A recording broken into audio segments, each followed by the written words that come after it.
음주 뺑소니 혐의를 받고 있는 가수 김호중 씨의 항소심 결심 공판이 어제 오전 서울중앙지법에서 열렸습니다.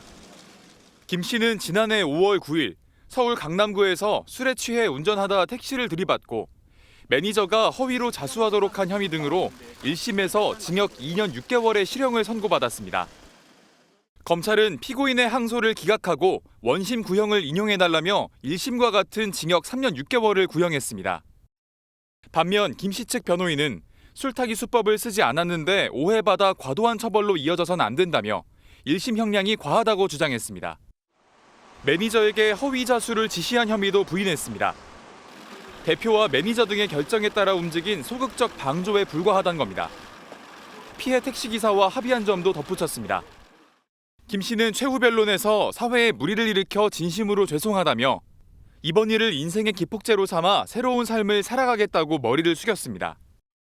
김 씨는 이번 공판을 앞두고 100장 분량의 반성문을 제출한 것으로 전해졌습니다.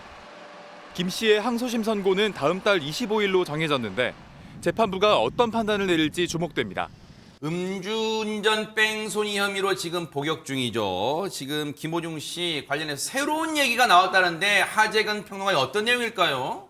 최근에 김호중 씨가 여러 가지 메시지들을 내고 있다라고 해서 화제가 되는 건데 일단 최근에 김호중 씨가 팬들한테 쓴 자필 편지가 알려졌습니다. 편지 내용을 보면 사랑하는 나의 팬들 그리운 마음 담아 보내주셔서 진심으로 감사드립니다. 저는 현재 지난날의 저를 성찰하고 있습니다. 세상은 모든 걸 잃었다고 제게 말합니다. 하지만 저는 얻은 것이 더 많다고 당당하게 말하고 싶습니다. 서로가 있었음을, 식구가 있다는 것을 사랑하는 나의 식구들 미치도록 보고 싶고 그립습니다.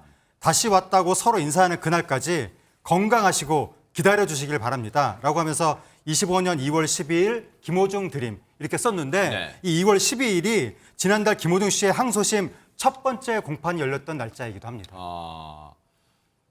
어찌 보면 이 편지가 이제 한 달 정도, 한 뒤늦게 이제 알려진 거예요. 이 편지를 자필 편지로 썼다는 거예요. 이제 내용이 알려졌는데 최재명 교수님. 글쎄요, 이제 이것도 우리가 뭐 말꼬리 잡자는 건 아니에요. 자필 편지니까 어느 정도는 진심이 담겨 있다고 봐야겠죠. 그런데 해석을 좀 해볼게요. 보세요. 세상은 자신을 향해서 그런가 봐요. 뭐 그렇게 뭐 뉴스나 그런 걸 통해서 그런 거겠죠. 아유, 김호중 잘 나가던 김호중 이제 이 일로 모든 걸 잃었어라고 제게 말합니다.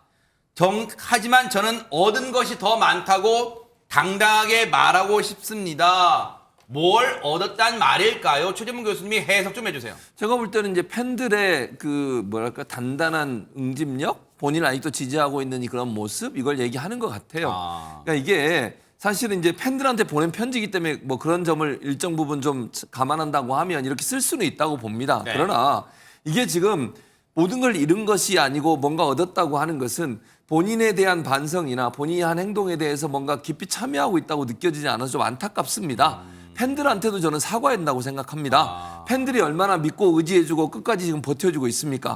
그런데 김호중 씨가 저런 행동을 해서 팬들이 얼마나 많은 상처를 받았겠어요. 뭐 남아있는 분들도 상처가 없다고 얘기할 수는 없다고 보거든요. 저는 저런 행동 때문에 사회적으로 큰 비난도 받았고 사회적 무리를 일으킨 건 분명하잖아요. 그 사람의 팬으로 산다는 것이 그분들한테도 얼마나 큰 좀 굴레일 수도 있다고 저는 봅니다. 좋아하지만. 근데 그 사람들을 향해 서로가 있음을, 식구가 있다는 것을 사랑하는 나의 식구들 미치도록 보고 싶고 그립습니다. 이렇게 써놨어요. 이 말은 또 하나 뭘 얘기하는 거냐면요. 떠나지 말아달라는 호소라고도 생각합니다. 제 개인적인 판단은. 이렇게 얘기하면 나는 당신들, 팬들을 너무너무 사랑합니다. 제발 끝까지 버텨주세요. 이게 시간이 길어지고 또 다른 어떤 김호중 씨의 여러 가지 이제 재판 과정에서 나오는 여러 가지 얘기들 때문에 혹시나 지지를 처리하는 일이 벌어질 수도 있다고 저는 봅니다. 그걸 막기 위한 하나의 수단이 아니었는가 하는 생각이 들어요. 그래서 저는 순수하게만 보이지 않고 본인을 지지하는 사람들을 계속 묶어두고서 본인을 지지하게 만들려는 일정 정도 본인의 의사가 담긴 그런 편지가 아닌가 그렇게 분석이 됩니다. 옥중에서 지금 전해진 김호중 씨의 자필 편지. 그런데 이 내용 말고도 메시지가 더 있다 이런 내용도 뭐 얘기가 들려요. 하재근 평론가님 혹시 더 있습니까 내용이? 김호중 씨가 그 재판부에 선처를 호소하는 내용의 그 반성문을 100여 장을 제출했다라고 지금 보도가 나오고 있는데 사실은 김호중 씨가 지금까지 썼던 반성문의 총 수가 100장이 훨씬 넘습니다. 계속해서 써왔는데 일단 지난해 5월 달에 뺑소니 사고를 냈고 네. 지난해 11월 달에 1심에서 징역 2년 6개월의 선고가 됐는데 당시에 선고를 앞두고 3차례 반성문을 제출했었습니다. 네. 그리고 나서 지난달에 항소심 첫 공판이 있었는데 네. 그때 공판 앞두고 반성문 60건을 제출을 했고 네. 그리고 이번에 오는 19일에 항소심 두 번째 공판이 예정돼 있는데 네. 그 공판을 앞두고 반성문 100장 정도를 제출했다는 겁니다. 네.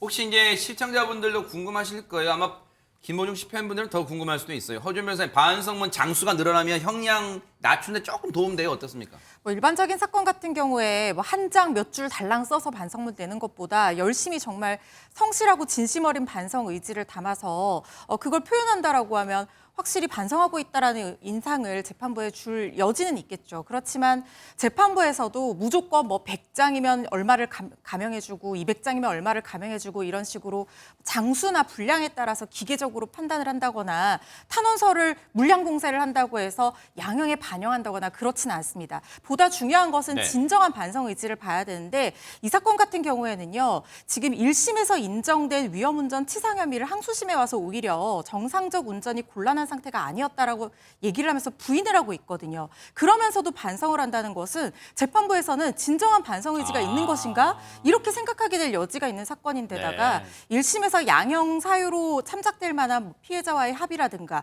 반성이라든가 이런 것들이 이미 다 반영이 된 형량이기 때문에 항소심에서 결정적으로 양형이 낮춰질 어떤 그런 양형 사유가 발견되지는 않는다는 개인적인 생각이 듭니다. 뭐 반성문도 제출했으니까 재판부를 믿겠죠. 이 김호중 씨 측이. 그러니까 항소심 결과도 차분하게 뉴스파이터와 함께 따라붙어 보기를 바라보겠습니다. 지난 5월 서울 강남구 압구정동에서 음주운전을 하다 사고를 내고 달아난 트로트 가수 김호중 씨. 김 씨는 사고 직후 바로 술을 마시는 이른바 술타기를 해 범행을 숨기려 한 사실까지 드러나며 국민들의 공분을 샀습니다. 소주 3병 마셨다는 진술도 나왔는데 정확히 그날 몇 잔 마신 거예요? 죄송합니다. 반성하겠습니다. 사고 6개월여 만인 어제 서울중앙지법은 김 씨에 대한 1심 재판에서 징역 2년 6개월의 실형을 선고했습니다. 재판부는 김 씨가 소속사 관계자들과 공모해 매니저에게 허위로 자수하게 만들어 초기 수사에 혼선을 줬고 수사력이 낭비됐다고 꼬집었습니다. 또 CCTV에 음주 영향으로 비틀거리는 게 보이는데도 납득하기 어려운 변명을 한다고 질타했습니다. 김 씨의 범행을 은폐하려 한 전 소속사 대표 이광득 씨와 본부장 전모 씨에게는 각각 징역 2년과 징역 1년 6개월이 선고됐고 허위 자수한 매니저 장모 씨는 징역 1년에 집행유예 2년을 선고받았습니다. 예상치 못한 중형에 한숨까지 내신 김 씨가 판결에 불복해 항소를 제기할지 관심이 쏠립니다. 음주 상태로 운전하다 사고를 내고 달아난 혐의를 받는 트로트 가수 김호중 씨에 대한 1심 선고가 오늘 열립니다. 사고가 발생한 지 6개월여 만입니다. 김 씨는 사고를 낸 후 매니저와 운전자 바꿔치기를 하며 범행 사실을 부인하다 열흘 뒤에야 범행을 시인했습니다. 매니저한테 직접 증거 인멸해달라고 부탁하신 거 맞으세요? 죄송합니다. 김 씨가 사고 후 시간 간격을 두고 여러 차례 술을 마시는 이른바 술타기를 한 나머지 수사기관이 혈중 알코올 농도를 정확히 추산할 수 없어 음주운전 혐의는 빠졌습니다. 김 씨는 선고를 앞두고 지난 9월과 지난달에 이어 세 번째 반성문을 제출했습니다. 검찰은 지난 9월 말 결심 공판에서 조직적 사법 방해 행위로 국민적 공분을 일으켰다며 김 씨에게 징역 3년 6개월을 구형했습니다. 김 씨는 최후 진술에서 혐의를 시인하며 정신 차리고 똑바로 살겠다며 선처를 호소했는데 법원이 어떤 판단을 내릴지 주목됩니다.